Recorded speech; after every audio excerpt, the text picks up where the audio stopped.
اور یہ دردناک لمحے تھے حضور کے وصال کے۔ اللہ اکبر، صحابہ کے کلیجے جل گئے۔ حضرت عمر نے ہاتھ میں تلوار پکڑی اور ایسے کھڑے ہو گئے اور ایسے لہراتے تھے تلوار اور کہتے تھے خبردار کسی نے کہا حضور کا انتقال ہو گیا میں گردن اتار دوں گا۔ کوئی وصال نہیں ہوا حضور کا، حضور تھوڑی دیر بعد اپنی حالت پہ آ جائیں گے، یہ سکتے کی کیفیت ہے۔ حضرت زید بن عبداللہ کے بیٹے نے جا کے کہا ابا جی حضور کا انتقال ہو گیا، تو انہوں نے باغ میں پانی دے رہے تھے، سب کام چھوڑ دیا، ہاتھ اٹھائے گا اللہم اذہب بصری حتی لا ارا بعد حبیبی محمد احدا، اے اللہ مجھے اندھا کر دے، آنکھوں کے دیے اس لیے روشن تھے کہ تیرے محبوب کو دیکھوں، جب حضور چلے گئے ہیں تو میں نے یہ چراغ کیا کرنے ہیں، بجھا دے ان چراغوں کو۔ تو کیا کیفیت تھی، حضرت فاطمہ بول رہی ہیں میرے اوپر وہ مصیبتیں ٹوٹی ہیں اگر یہ دنوں پہ ٹوٹ پڑتی تو دن کالی راتیں بن جاتے۔ تو تھوڑی خبر تھی حضور کا وصال۔ اچھا جب یہ کیفیت تھی صحابہ کی اس نازک موقع پہ، چونکہ منافق اندر ہی ہوتے ہیں، تو منافقوں نے ایک کھیل کھیلا، وہ صحابہ میں پھیل گئے اور کہنے لگے واہ واہ حضور کے دم سے رونقیں تھیں، مسجدیں آباد تھیں، سجدے تھے، قرآن کی تلاوت تھی، اب کس نے نماز پڑھنی ہے میاں، اب کس نے روزہ رکھنا ہے، اب کس نے زکوٰۃ دینی ہے، اب کس نے حج کرنا ہے، ختم کہانی ختم کہانی، یہ بات کرنی شروع کر دی۔ اب یہ بڑی نازک صورتحال، تو کیا حضرت ابو بکر کا کلیجہ نہیں جل رہا تھا؟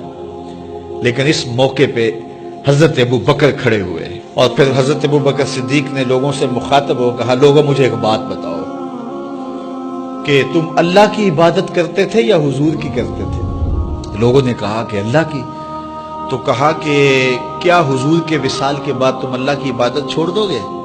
کہا نہیں۔ کہا مجھے بتاؤ جس دین کو سر بلند کرنے کے لیے حضور نے اپنی ساری زندگی لگا دی، تو کیا حضور کے چلے جانے کے بعد اس مشن کو چھوڑ دو گے؟ لوگوں نے کہا نہیں۔ تو کہا پھر اٹھو اور نبی کے دین کا پرچم تام لو۔ حضور کا وصال ہو گیا ہے، اب حضور کے مشن کو ہم نے اٹھانا اور اپنے کندھوں پہ وہ بوجھ لینا ہے۔ تو کیا جس کے لیے حضور نے اپنی جان تک دے دی، تو کیا ہم وہ مشن چھوڑ دیں گے؟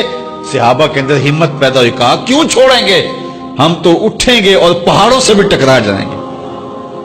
تو یہ وہ موقع تھا جس موقع کو سنبھالا حضرت ابو بکر نے۔ منافق تو چال چل گئے تھے، صحابہ پر صدموں کے پہاڑ ٹوٹ رہے تھے، ساری ذریت اسلام ساری زندگی جو ہے وہ تعریفیں کرتی رہے، مدح و ستائش کرتی رہے، ابو بکر صدیق کا یہ حق نہیں ادا ہو سکتا۔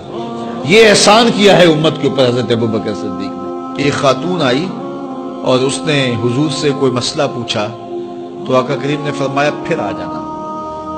تو اس نے کہا اگر میں پھر آؤں اور آپ نہ ملیں، اس کا مطلب یہ تھا کہ آپ اس دنیا سے کوچ کر گئے ہوں، تو پھر تو فرمایا میں نہیں ملوں گا، ابو بکر تو ملے گا نا۔ تو علماء نے کہا یہ خلافت کی طرف اشارہ ہے۔ حضرت ابو بکر صدیق رضی اللہ تعالیٰ عنہ سے بہت زیادہ حضور پیار کرتے تھے، اور آقا کریم علیہ السلام نے اپنی زندگی میں 3 دن ان کو مصلی پہ کھڑا کیا ایام مرض میں، پھر 17 نمازیں حضور کی موجودگی میں حضرت ابو بکر صدیق نے پڑھائی، پھر حضور کا وصال ہو گیا۔ فرمایا حضور علیہ السلام نے انت صاحبی فی الغار و صاحبی علی الحوض، اے ابو بکر تم غار میں بھی میرے ساتھی ہو اور حوض کوثر میں بھی میرے ساتھی ہو۔ اور آقا کریم علیہ السلام نے یہ بھی ارشاد فرمایا سب سے زیادہ جس نے میرے اوپر احسانات کیے ہیں وہ ابو بکر ہے۔ حضور نے فرمایا کسی کے مال نے مجھے اتنا نفع نہیں دیا جتنا ابو بکر کے مال نے دیا، جتنا ابو بکر کے مال نے دین کو، اسلام کو، میرے کاز کو نفع دیا ہے، میرے حضور نے فرمایا اتنا کسی کے مال نے نفع نہیں دیا۔ اللہ اکبر، فبکا ابو بکر۔ تو جب یہ بات حضور نے کہی تو ابو بکر رونے لگے۔ وقال ما انا ومالی الا لک، حضور میں بھی آپ کا ہوں، مال بھی آپ کا ہے۔ اللہ اکبر۔